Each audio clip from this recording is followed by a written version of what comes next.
All right, let's bring in Andy McCarthy, former federal prosecutor and Fox News contributor. Andy, so in a week, we're going to get these likely heavily redacted affidavit documents. Is there any chance they're going to be anything more than a Rorschach test? We're going to get no new information. Both sides will read into it what they will. I don't think it'll even happen next week, Jillian. I think what'll happen is they'll propose heavy redactions. And, if the government is dissatisfied with pushback from the magistrate judge, they're going to appeal. So it may be a while before we see anything, if we ever see anything. So I wouldn't hold my breath waiting for next week. I have to say I'm surprised that the door is ajar even a bit to see some of this stuff at this stage. But I think it'll be a while before we see anything. I want to ask you a question that I asked Brett Tolman a moment ago. And that is, it is unusual, we all know, for the target of a probe to be calling for documents like this to be unsealed. We also know that the president's legal team didn't sort of follow his lead, at least the lead that he put forth on Truth Social, where he said release the full affidavit. They didn't then file a legal motion, which would be the sort of obvious next step or counterpart to that action. What gives with that disconnect? Well, I never bought that in the first place. I think President Trump, like most of us, was very confident that there was no way the judge was going to release the affidavit. So it seems to me it was, from a public relations standpoint, it was a freebie. Get up and demand disclosure, knowing you're not going to get disclosure. So he looks like he's trying to be transparent, and the Justice Department is the one trying to conceal everything.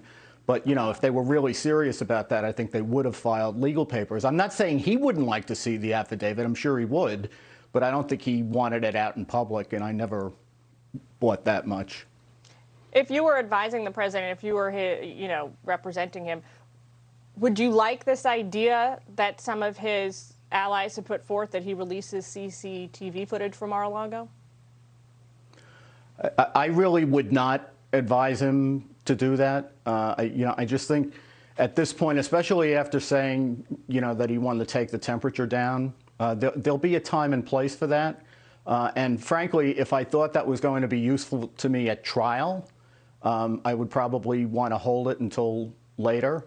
But I would not, if I were President Trump's lawyers and I had confidence that I could actually get him to listen to what I said, which would be, another gulf that you'd have to pass, I would ask him to please not do anything and not lock himself into any position, and let's see what the government has first. Andy, do you feel like when the Attorney General spoke out last week, he sort of broke ranks, violated precedent, which is to not speak out about ongoing investigations, no matter what you say? Yeah, I think, Jillian, that, he gets it kind of coming and going because, if you don't speak and you just follow the Justice Department's normal protocols, then everybody assumes that you just reject everything that President Trump is saying publicly, but you're not saying that because you're the Justice Department, so you don't speak. And what Garland did was he gave a very brief speech. So he broke from the usual rule of not speaking publicly about ongoing investigations. He hurt the Justice Department's litigating position having done that, because they're now trying to say that, this is an ongoing investigation. We need to keep everything under wraps. But the thing he didn't do was address what President Trump was saying publicly. And what people were curious about is, why do it by search warrant, and why do it now? What was so imperative? What was the emergency? So he didn't address the things that people are actually interested in, but he left himself in a position of having departed from the Justice Department's usual silence about a pending investigation. So I don't see that there was upside in it for him. If you're the Justice Department this week, looking through this affidavit, deciding what you're going to release publicly, what you're going to redact, the judge will rule.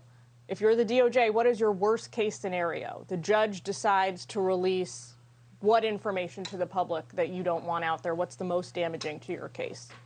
Yeah, there's a long-term problem and there's a short-term problem. The short-term problem, obviously, is he releases enough information that people can figure out who the informants are, which not only is a big problem for the case at hand, it could be a problem in terms of the signal that it conveys to people who might, in other cases, be willing to cooperate with the Justice Department. The second thing is, every now and then, most of the time in a criminal case, you do all the warrants, including the search warrants and the arrest warrants, at the end. So this issue doesn't come up that often.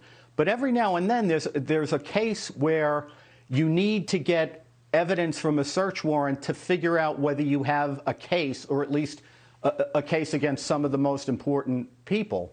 And now, if they have this precedent that if you do a search warrant in the middle of an investigation, it could be released publicly, or parts of it could be released publicly, what's going to happen is the Justice Department will resist doing search warrants in situations when it should do them, because they'll be fearful that the investigation is going to be blown by a court ruling. So I just see a ton of downside for the Justice Department on this.